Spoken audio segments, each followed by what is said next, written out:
All right, welcome everybody to the last short talk session and the last session of the Neuromatch conference, Neuromatch 4.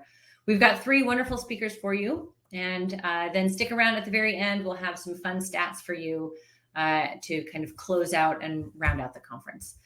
So for those who don't know me, my name is Megan Peters. I'm a cognitive neuroscientist at the University of California, Irvine. And today it is my great pleasure to host our last short talk session. So today we have Tom Burns, Guangyao Ji, and Samira Glazer Khan. I'm sorry if I butchered your name. I think we will just go ahead and get started with the first short talk. So Tom, do you want to take it away? Sure, thank you very much. I'll just share Okay, my fantastic. screen. Yep, I'll hit the screen share button. Yep. Looks beautiful. Okay, yeah, thank you very much. All right, here we go. Click hide. Thank you very much, and thanks for the hosting. And yeah, it's been a great conference so far. I'm quite honored to be in the last session. So my talk today is about multiscale and extended retrieval of memory structures in a model of local global inhibition balance. And this is joint work with Tatsuya Haga and Tomoki Fukai at OIST in Japan. So we typically think that there are assemblies of excitatory neurons in the brain. And for example, here's a picture of different electrodes placed in CA1 of hippocampus. And we see that there are clusters of excitatory neurons being activated synchronously over a fairly large distance. So these are sparse and distributed assemblies. What's more is we see that these assemblies actually happen relatively close to the troughs of theta waves. Theta waves are a particular band of frequencies within the local field potential, the local electrical current in the brain. And in hippocampus, these assemblies preferentially occur or tend to occur in these troughs or particular phases of the theta wave, the theta frequency of the local field potential. And the theta wave is largely determined by, or at least influenced by, inhibitory neurons, although there are other influences. So we're wondering what are these inhibitory neurons doing other than maybe just sort of synchronizing these activities?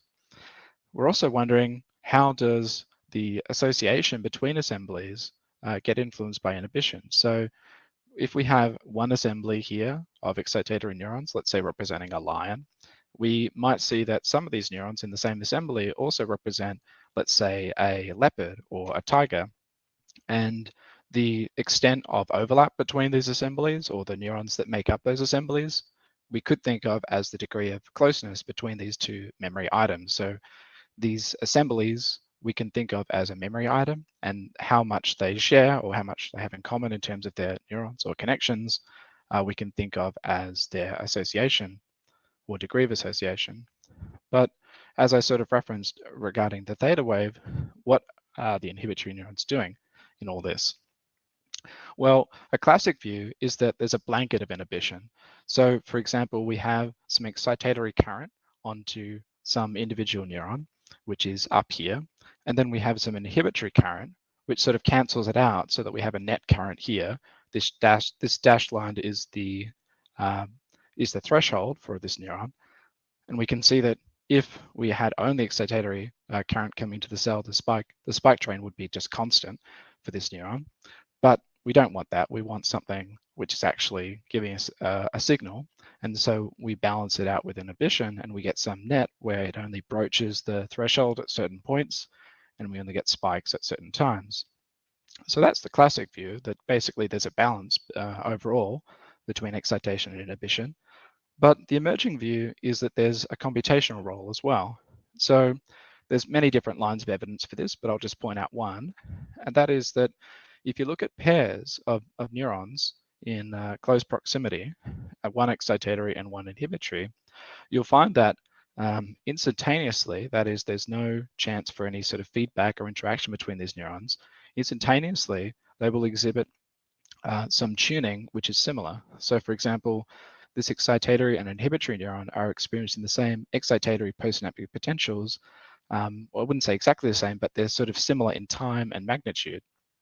Oh, and you can also find opposite relationships where there's an inverse correlation between the inhibitory and excitatory neuron in terms of their postsynaptic potentials. So this implies that the inhibitory neurons are also tuned, like the excitatory neurons, to particular stimuli. So they have potentially a more complicated role than simply balancing out the excitation. So we made a model, which we call a cortical model, but it's still quite abstract, where we have two types of inhibition, global and local. The local are tuned and the global are not tuned. We start with a graph, essentially, of excitatory assemblies. So each one of these circles represents an excitatory assembly. And we have some, if we just focus in on one assembly, then we have some number of neurons in this assembly, which are all-to-all connected. And then we associate them through a connection to their neighbors, so to their associated sort of memory items, let's say, but they're not connected to everything else. They're only connected locally to things that they are associated with. And then they also, all of the excitatory assemblies also drive some sort of global inhibitory population, which also has a certain number of neurons in it. Here we have 500. And that globally sort of controls and gives some sort of excitatory inhibitory balance. But then we also have these local inhibitory neural populations, which are paired with each excitatory assembly. So we have local EI excitatory inhibitory assemblies, which for each memory item. So I've only drawn it here for one pattern or one item, but actually it's for all others as well. And then what we do is we put in a little bit of excitatory stimulus to one particular assembly, and then we ask, we turn it off, and then we ask what happens to the activity of the network? How much does the activity spread in terms of excitation and correlation between the activity of the different excitatory ensembles? And finally, what we do is we have a parameter called C, which we vary between 0 and 1. At 0, the local inhibitory synapses are essentially 0. They have no influence on the excitatory ensembles. And at 1, it's the opposite. The global inhibitory population has synapses which are essentially 0, going to all of the excitatory assemblies. And so with this parameter C, we can balance between a globally and locally dominant inhibition structure, and at 0.5, we're exactly in the middle. And this network has about 4,000 excitatory neurons, not in each assembly, but divided across all the assemblies. And the typical joint assembly size is about 40 excitatory neurons and 10 inhibitory local neurons. And then we have this group of 500 inhibitory global neurons. And we also have some response functions here. This is a rate model. So you can see the preprint for further technical details. Now, what we decided to do is we started with a very simple structure. So these excitatory neurons are connected together in a graph, and we started with a 1D ring. So we have here just an illustration of the activity. The darker the vertex is, the more that assembly is active. And we started at this particular vertex that this arrow is pointing to, and you can see that the activity gradually decreases as we go around the ring, and that indicates that the activity spread to those vertices during the simulation, but didn't go all the way around, and it stayed within, let's say, in this case, like five distance away, 5 vertices away. And if you look at B, you can see that we tried this with different values of C, and on this x-axis is just that distance that I was sort of like hand waving about on A, and you can see that when it's totally global, that is at C equals 0, the distance is, let's say, 5 or something. But as you increase it up, let's say to 6, 0.6, you get a distance of maybe 10 or something. And what's interesting, though, if you increase this just ever so slightly more to 0.7, then you find that it's very noisy. Each one of these gray lines is a different trial. The thick black line is the average. And you can see that there's a trend, but it's extremely noisy. These are the correlations of activities between different vertices activities, different assemblies. But if we increase the size of the assemblies and the network, twice, and then twice again, and then twice, which is finally 8 times larger than the original, we get rid of this noise and we get a nice clean looking correlation structure, which extends the association up to about 20. So this implies that maybe these sparse excitatory-inhibitory joint assemblies are required to be of a certain size in order to maintain this effect and this extension effect over a certain distance. But nevertheless, we still see that starting from a global situation at c equals 0 up to 0.7, we actually quadruple the range of the retrieval. And that's quite interesting because we haven't changed anything about the excitatory structure at all. We've just changed the balance of activity or strength of activity between two populations of inhibitory neurons. We also did this with more sophisticated graph structures. So you can see here, if on the left column, we have c equals 0.1, and on the right column, c equals 0.525. And you can see in general, at the higher level of c, we spread out the activity more. And here on the right in B, we've got different correlations, correlation matrices. The darker the pixel, the more correlation there is, and the lighter it's a negative correlation.